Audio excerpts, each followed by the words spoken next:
நீங்க என்ன பண்ணாலும் ஆமா. இப்ப என்னன்னா, இப்போ நம்ம எதுக்காக சொல்ல வரோம்னா, இப்ப அரசியலுக்கு அப்பாற்பட்டுனா, இப்ப இந்த கீழ்த்தரமான பேச்சுன்னு சொல்றோம் நம்ம அதை. அதாவது இரண்டாம் கட்ட 4ஆம் கட்ட தலைவர்கள் பேசக்கூடிய பேச்சு அப்படின்றது என்னன்னா, இதற்கு யார் காரணம்? இப்போ ஜனநாயக ரீதியில் நம்ம வந்து எத்தனையாவது தேர்தலை இப்போ சந்திச்சுட்டு இருக்கோம்.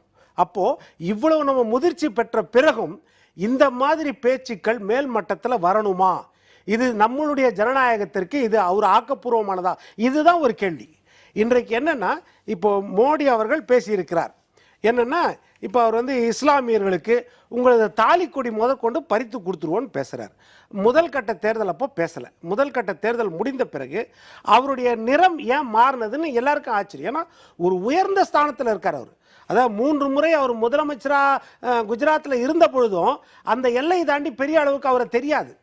அதான் இப்போ அவர் சகோதரர் சொன்னார் மரண வியாபாரின்னு சொன்னாங்க, அது தவறு தான். ஆனால் அந்த மரண வியாபாரின்னு சொல்லும்போது இந்தியா முழுக்க அவர் யாருன்னு பெருசாக தெரியாது. ஆனால் இந்தியாவுடைய ஆட்சியாளராக வந்து ஒரு வளர்ச்சி நான் காட்டிட்டேன், உலகத்தில் 3வது மிகப்பெரிய நாடாக கொண்டு வர போகிறேன், 5வது இடத்துக்கு கொண்டு வந்துட்டேன் அப்படின்லாம் சொன்ன பிறகு சர்வதேச அளவில் அவருடைய பேச்சு ஒவ்வொரு வார்த்தையையும் சர்வதேச சமூகமே கவனிக்கும். அப்போ அந்த இடத்துல இருக்கும்போது இந்த மாதிரி பேச்சு ஒரு நெருடலை ஏற்படுத்துது. அதுதான், வேற எதுக்கும் கிடையாது. இந்த மாதிரி உங்கள் தாலி கொடியை கூட பறித்து இஸ்லாமியர்களுக்குன்னு கூட அவர் சொல்ல, ஊடுருவல்காரர்களுக்கு, அதிக குழந்தை பெற்றுக்கொள்பவர்களுக்கு எந்த அளவுக்கு கீழே இறங்கிட்டார். இதுதான் ஒரு நெருடல், வேற ஒண்ணும் கிடையாது. அதாவது கொள்கை உங்களுடைய சித்தாந்தங்கள் வேற. இந்த பேச்சு இவர் பேசுறாரு அப்படின்னு சொல்றோம். அதே சமயம் இந்திய கூட்டணியுடைய அந்த பேச்சுக்கள்லாம் எப்படி இருந்தது? அதுதான் சொல்ல வரேன். அதுதான் என்னன்னா, இப்ப ராகுல் காந்தியும் அதற்கு இணையா அந்த காலத்திலே பேசினாரு.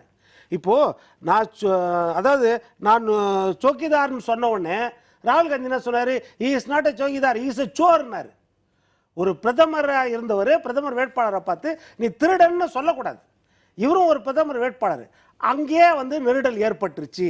அதே மாதிரி தான் மோடின்னு, அதாவது எல்லா திருடர்களுக்கும் அது என்ன மோடின்னு பேர் முடியுது, சஃபிக்ஸ் வந்து மோடின்னு இருக்குது, இதையும் கேட்டார். இதற்காகத்தான் அந்த 2 வருஷம் தண்டனையானவர் நீதிமன்றம் இன்னைக்கு என்ன தடை கொடுத்துக்குதுன்னா, கன்விக்ஷனுக்கும் சென்டென்ஸுக்கும் ரேரஸ்ட் கேஸில் தான் தடை கொடுப்பாங்க. அது என்ன தடை கொடுத்துறாங்கன்னா, மேக்சிமம் பனிஷ்மெண்ட்டே இந்த மாதிரி இது விஷயத்துக்கு 2 வருஷம் தான். அந்த மேக்சிமம் நீங்கள் அங்கே கொடுத்தீங்க.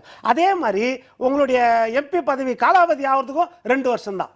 அப்போ இது 2மே டேலி ஆகுது, அதனால இது கொடுக்க வேண்டாம்னு சொல்லிட்டு அவர் நிறுத்தி வச்சார். அதுதான். மற்றபடி அந்த வார்த்தையை சொன்னது தவறு, இது நடந்துச்சு. அதே மாதிரி என்னன்னா, காங்கிரஸுடைய பிரச்சாரத்தில் என்ன சொன்னாங்கன்னா, மோடி வந்தால் இனிமேல் எலெக்ஷனே இருக்காது. நாங்கள் எந்த ஆதாரத்தின் அடிப்படை சொன்னாங்க? எந்த தேர்தல் வாக்குறுதி அடிப்படை சொன்னாங்க? இது ஒரு விஷயம். அடுத்து என்னன்னா, அரசியல் சாசனத்தை மோடியும் மாற்றி விடுவார்கள். இதுவும் எந்த ஆதாரமும் கிடையாது. 10 வருஷம் ஆட்சியில் இருக்கும்போது மாற்றாதவர் வேற எதை மாற்ற முடியும் அப்படின்றது. சில அடிப்படை சித்தாந்தங்கள் அவங்க மாற்றுறாங்க. 370 மாற்றுறாங்க, காமன் சிவில் கோட் கொண்டு வரணும்னு சொன்னாங்க, சிட்டிசன் அமெண்ட்மெண்ட் ஆக்ட் கொண்டு வரணுங்க. இதெல்லாம் வந்து அவங்க தேர்தல் அறிக்கையிலேயே அவங்களுக்கு இருக்குது. அது மற்றபடி அரசியல் சாசனத்தை மாற்றுவேன்றது அவங்க வந்து சொன்னதா எனக்கு தெரியாது, தெரியல. அடுத்து என்னன்னா, ஜாதிவாரி இடஒதுக்கீடு அவங்க ரத்து பண்ணிடுவாங்க அப்படின்னு சொன்னாங்க. அது வந்து எந்த ஆதாரமும் இல்லாமல் சொன்னது, மோடி மேலே குற்றச்சாட்டு சொன்னது. அதே மாதிரி தன்னுடைய 2 நண்பர்களுக்கு தான் எல்லா வேலையும் செய்கிறாரு. இதை கிட்டத்தட்ட 10 வருஷமா ராகுல் காந்தியும் சரி எல்லாருமே சொல்லிட்டு வராங்க. நம்ம தமிழ்நாட்டில் திமுக முதற்கொண்டு இதை தான் சொல்கிறாங்க. 2 நண்பர்களுக்கு தான் அவர் மொத்தத்தையும் கொடுத்துட்றாரு. அப்போ இது சொல்லும்போது நம்ம விமர்சனம் பண்ணல. என்ன விமர்சனம் வந்துச்சுன்னா, அப்போது அதானியை பற்றியும் அம்பானியை பற்றியும் பேச மாட்டுறாரு மோடி, இந்த வார்த்தை தான் வந்துச்சு. இன்றைக்கு அவர் என்ன செய்கிறாருன்னா, அதை அந்த பால் அப்படியே அஃபென்ஸாக அடிக்கிறார் இவங்க மேலே. அதானி அம்பானியை பற்றி நான் பேசலை, நீங்கள் அதானி அம்பானியை பற்றி நீங்கள் பேச மாட்டீங்க, நீங்கள் காசு வாங்கிட்டீங்களான்றார். அவர் எதிர்ப்பதமாக அடிக்கிறார் அதை, அவ்வளோதான். இப்போ இவங்க என்ன சொல்கிறாங்க? இல்லை நாங்கள் பேசுகிறோம். நீங்கள் ஏன் பேசலை அப்படின்னு மோடியை கேட்குறத விட்டு, இல்லை நாங்கள் 100 தடவை பேசுகிறோம் பாரு, 200 இந்த நிலைமைக்கு வந்துட்டாங்க.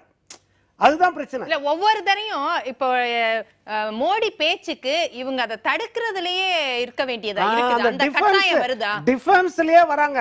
அதுதான் வந்து காங்கிரஸுடைய பலவீனம் இன்றைக்கு. ஏன்னா காங்கிரஸுடைய தேர்தல் அறிக்கை தான் இன்றைக்கு பிளாஷ்பேக்கா இருக்குது, சூப்பர் ஹைலைட்டா இருக்குது. ஏன்னா பிஜேபியோட தேர்தல் அறிக்கையை பற்றி எங்கேயுமே பெரிய அளவுல பேச்சு விவாதிக்கப்படவே இல்லை. ஆனா காங்கிரஸுடைய தேர்தல் அறிக்கையை வச்சுட்டு தான் இப்ப அந்த தேர்தல் அறிக்கையில இருக்குதா, அதாவது ஜாதிவாரி இடஒதுக்கீடு ரத்து பண்ணுவோம்னு இருக்குதா, அப்படி இஸ்லாமியர்களுக்கு கொடுப்போம்னு இருக்குதா, இதெல்லாம் வந்து அந்த தேர்தல் அறிக்கையை பற்றிய விவாதம் வருது. அதனால இன்னைக்கு என்னன்னா, அதனால தான் என்ன சொல்றேன், இதுக்கெல்லாம் காரணம் என்னன்னா, கொதிக்கிறத அடக்கணும்னா எரியிறத பிடுங்கணும். இதை யார் பிடுங்க வேண்டும் என்றால் தேர்தல் கமிஷன் அட்டானமஸ் பாடி. இந்த நாட்டிலே 142 கோடி மக்கள் கிட்ட நீங்க 96 கோடி மக்கள் கிட்ட ஓட்டு வாங்கி ஒரு ஜனநாயக முறை தேர்தல் நடத்துறீங்கன்னா அந்த ஒப்பற்ற பதவியை உங்ககிட்ட கொடுத்துருக்காங்க. இந்த தேர்தல் கமிஷன் ஏன் முடங்கி போய் கிடக்கிறது? ஆம் ஆத்மி பார்ட்டி மேல ஒரு வழக்குனா சுமோட்டோவா தேர்தல் கமிஷன் எடுக்குது. அதே பிஆர்எஸ் தெலுங்கானா அவங்க ஒரு பேச்சு வரம்பு மீறி பேசினா உடனே தேர்தல் கமிஷன் நேரடியாக அவங்களுக்கு நோட்டீஸ் கொடுக்குது.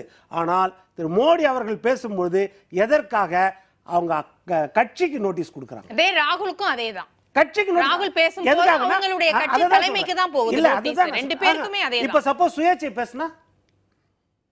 பேசினா யாருக்கு கொடுப்பீங்க? அவங்க வீட்டுக்கு கொடுப்பீங்களா நோட்டீஸ்? எப்படி கொடுப்பீங்க? சட்டம்ன்றது எல்லாருக்கும் ஒண்ணுதான். யார் பேசினார்களோ அவர்களுக்கு தான் போனோம். அதுதான் விஷயம். அதனாலதான் என்ன சொல்றேன், நம்ம மோடிக்கு கொடுத்தாலும் சரி ராகுலுக்கு கொடுத்தாலும் சரி நேரடியா கொடுக்கணும். தேர்தல் கமிஷன் 91ல சேஷன் மறுபடியும் வந்தால்தான் இந்த மாதிரி வரம்பு மீறிய பேச்சுகளுக்கு விடிவு பிறக்கும் அப்படின்றது.